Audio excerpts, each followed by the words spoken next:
प्यारे विद्यार्थियों, एक बार फिर आप सभी का भूगोल की इस ऑनलाइन कक्षा में स्वागत है। पिछले वीडियो में हमने विश्व की प्रमुख मानव प्रजाति समूहों की चर्चा की थी, जिसमें 4 समूह माने गए थे।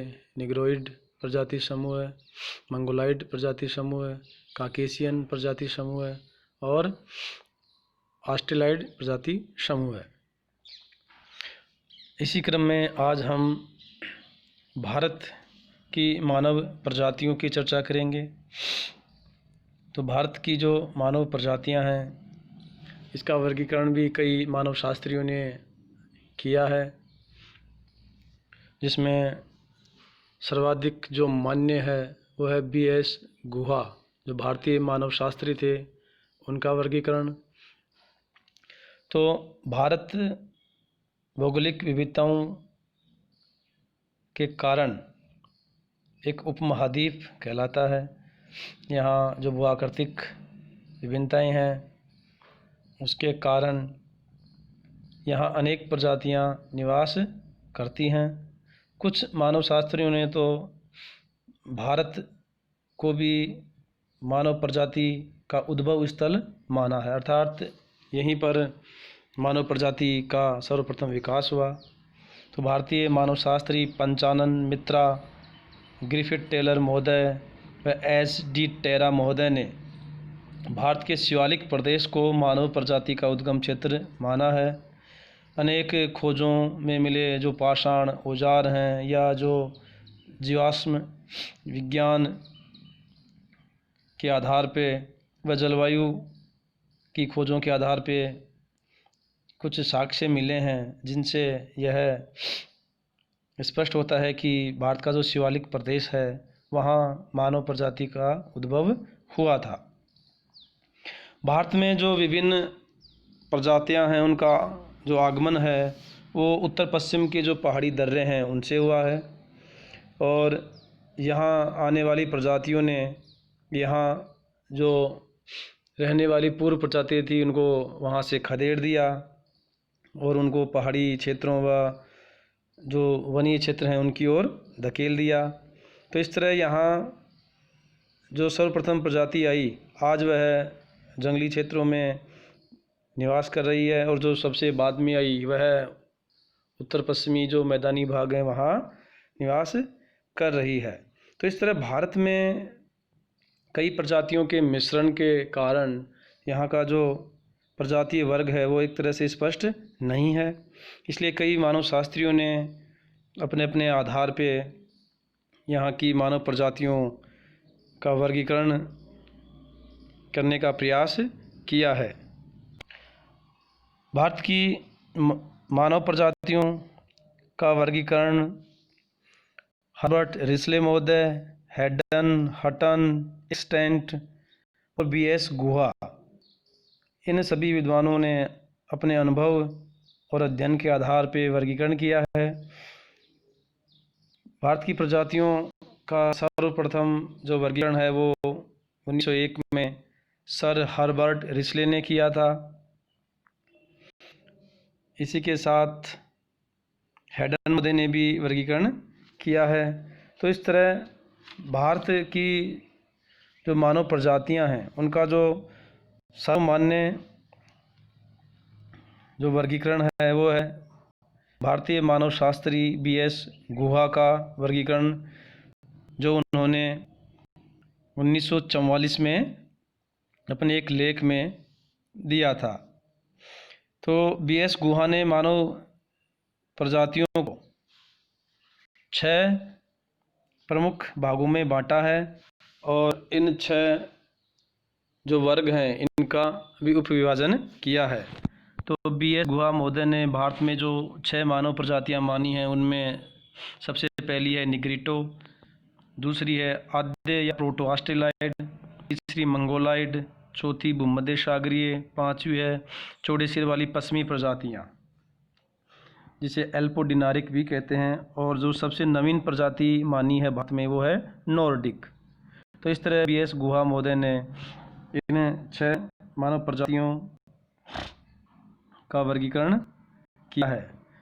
यह चित्र देखिए, इसमें इन सभी मानव प्रजातियों को भारत में दर्शाया गया है, जिसमें निग्रिटो है वो इस क्षेत्र में जो दक्षिणी भारत का क्षेत्र है और अंडमान निकोबार द्वीप समूह है। मंगोलाइड हैं वो हिमालयी क्षेत्र में। प्रोटो ऑस्ट्रेलियाइड है जो मध्य प्रायद्वीपीय पठारी भाग है वहाँ निवास करते हैं। वो मध्य सागरीय मेडिटेरियन वो इस क्षेत्र में। साथ ही जो दक्षिणी भारत का भाग है वहाँ भी पूर्व भूमध्य सागरीय प्रजाति निवास करती है। और जो सबसे अंत में आई हैं प्रजातियाँ जिसमें नॉर्डिक हैं वो उत्तरी जो मैदानी भाग हैं वहाँ दर्शाया गया है।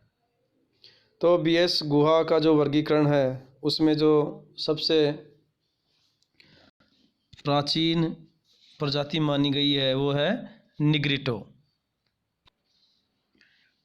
तो कई मानव शास्त्रियों के अनुसार भारत में इस प्रजाति के जो लोग हैं उनका अभाव है, लेकिन कुछ विद्वानों ने भारत में इस प्रजाति को माना है कि भारत के दक्षिणी जो भाग हैं वहाँ के जो आदिवासी हैं वो इसी प्रजाति से संबंधित हैं। तो बीएस गुहा ने दक्षिण भारत में केरला में जो ट्रावनकोर व कोचीन की पहाड़ियों में कादर और पुलियान जो जनजाति है वो इसी निग्रिटो प्रजाति के प्रतिनिधि के रूप में मानी जाती है। इसी के साथ अंडमान निकोबार द्वीप समूह के जो आदिवासी हैं वो भी इसी निग्रिटो प्रजाति में सम्मिलित किए जाते हैं। बीएस गुहा महोदय ने जो दूसरी प्रमुख प्रजाति मानी है वो है आद्य ऑस्ट्रेलाइड या प्रोटो ऑस्ट्रेलाइड। तो कई मानव शास्त्रियों के अनुसार भारत की जो विभिन्न जनजातियां हैं वो इसी प्रोटो ऑस्ट्रेलाइड प्रजाति से संबंधित हैं, अर्थात जो प्रायद्वीपीय पठार या मध्य भारत की जितनी भी जनजातियां हैं जिसमें गोंड, संथाल, भील, कोल, खोंड, उराव, मुंडा या दक्षिणी भारत के कुछ भागों में मलायन, चेंचू, कुरुम्बा, यरुम्बा, अर्थात अधिकतर जो अनुसूचित जातियां हैं जो आदिवासी जिन्हें हम कहते हैं वो इसी प्रोटो ऑस्ट्रेलाइड प्रजाति से संबंधित हैं। तो भारत की जितनी भी आदिवासी जातियां हैं वो इसी प्रोटो ऑस्ट्रेलाइड प्रजाति में आती हैं। अगला जो वर्गीकरण किया है वो है मंगोलाइड प्रजाति। इस प्रजाति की जो उत्पत्ति है वो चीन, तिब्बत, मंगोलिया से मानी गई है और इस प्रजाति के लोग प्रवास करके भारत में आए और भारत के उत्तरी पूर्वी भाग जिसमें नेपाल के सहारे असम व कश्मीर तक ये फैले हुए हैं। इस प्रजाति को भी कई उप प्रजातियों में बांटा गया है जिसमें मुख्यतः दो हैं, एक तो है पूरा मंगोलाइड और दूसरी है तिब्बती मंगोलाइड।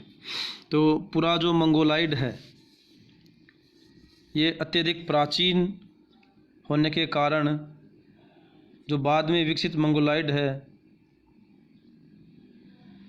उसके विपरीत शारीरिक लक्षण इसमें देखने को मिलते हैं। अब इस पूरा मंगोलाइड या पूर्व मंगोलाइड प्रजाति को भी दो शारीरिक लक्षणों के आधार पर बांट दिया। एक तो लंबे सिर वाली मंगोलाइड प्रजाति जिसमें नागा, लिम्बू, मिरी, बोडो हैं जो उत्तरी पूर्वी राज्यों में निवास करते हैं। दूसरा है चौड़े सिर वाली प्रजाति है जिसमें पर्वतीय क्षेत्रों में जो बांग्लादेश के पास के क्षेत्रों में चकमा, कलिम्पोंग, लेप्चा जाति है वो इसमें आती है। दूसरी है तिब्बती मंगोलाइड। यह प्रजाति तिब्बत का क्षेत्र है वहाँ से भारत में आई और वर्तमान समय में भारत के हिमालय के जो पर्वतीय क्षेत्र है जिसमें सिक्किम व भूटान और हिमालय के पश्चिमी भाग में ये निवास करते हैं। तो इस तरह जो मंगोलाइड प्रजाति है यह उत्तरी पूर्वी जो क्षेत्र है, हिमालय क्षेत्र हैं, वहाँ निवास करते हैं।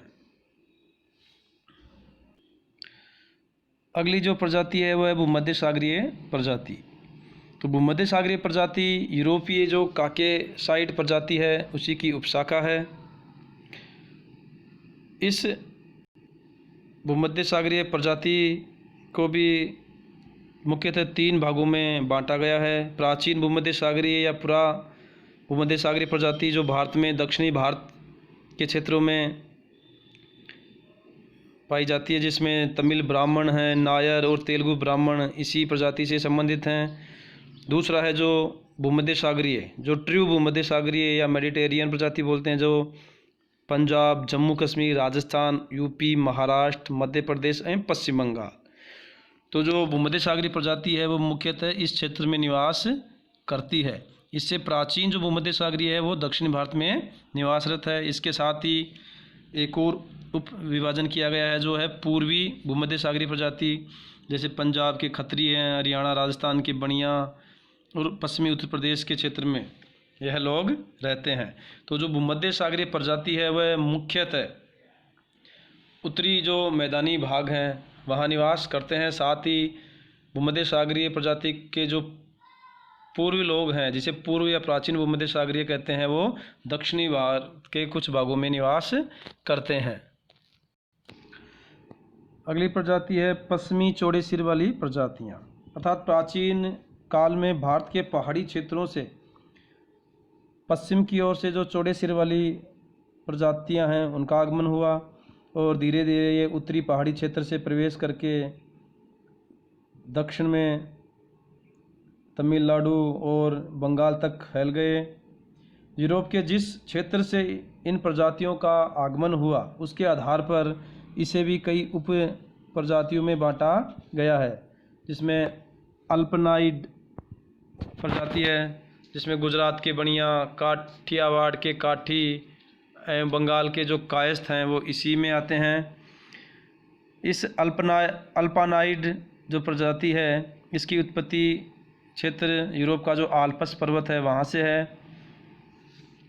दूसरा है डिनारिक, मतलब आल्प्स क्षेत्र के पास से ही इसकी उत्पत्ति मानी गई है और वर्तमान समय में भारत के पश्चिम बंगाल, उड़ीसा, केरल, तमिलनाडु, सौराष्ट्र आदि क्षेत्रों में ये निवास करते हैं।